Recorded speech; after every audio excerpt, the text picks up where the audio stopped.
बहुत समय पहले एक राजा था जो खुद के बारे में सोचता था कि वह बहुत ही नेक सोच, दयालु स्वभाव और दरिया दिली है। उसे लगता था कि वह स्थितियों को सही से समझने, हर बात पर न्याय करने और हर विषय में उचित विचार रखने वाला व्यक्ति है। राजा की 3 बेटियां थीं।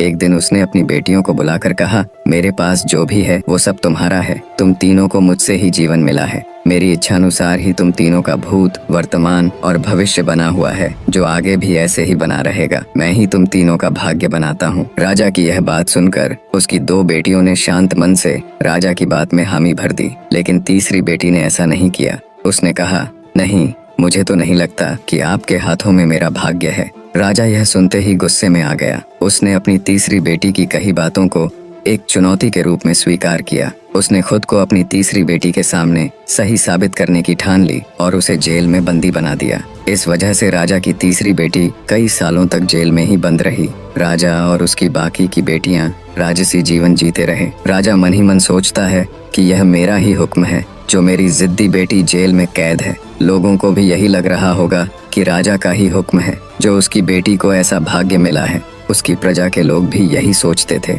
उन्हें लगता था कि राजा की तीसरी बेटी ने जरूर कोई गलत कार्य किया होगा, तभी उसे जेल में कैद करके रखा गया है, वरना कोई भी पिता अपनी बेटी के साथ भला ऐसा क्यों करेगा। राजा कभी कभी जेल में कैद अपनी तीसरी बेटी से मिलने के लिए जाता था। उसकी बेटी बहुत कमजोर हो गई थी, लेकिन अभी भी उसके विचारों में कोई बदलाव नहीं आया था।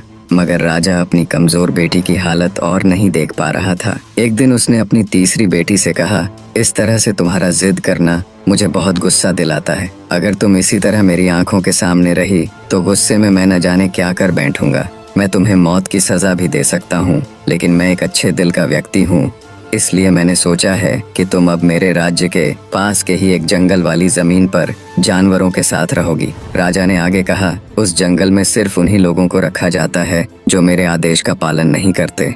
तुमने भी अपनी जिद की वजह से मेरी बात नहीं मानी, इसलिए तुम भी अब वहाँ मौजूद लोगों के साथ अपना पूरा जीवन काटोगी। इसके बाद तीसरी बेटी को उस जंगल की जमीन पर रहने के लिए भेज दिया गया। वहाँ पर वह फल और सब्जियां खाने और एक गुफा में रहने लगी। उसके पास पीने के लिए झरने का पानी और ठंड से बचने के लिए सिर्फ सूर्य की धूप का ही सहारा था। वहाँ की खुली हवा में रहते हुए और फल फूल खाते खाते वो जल्द ही पूरी तरह से स्वस्थ हो गई। उसने वहाँ पर खेती करना भी शुरू कर दिया।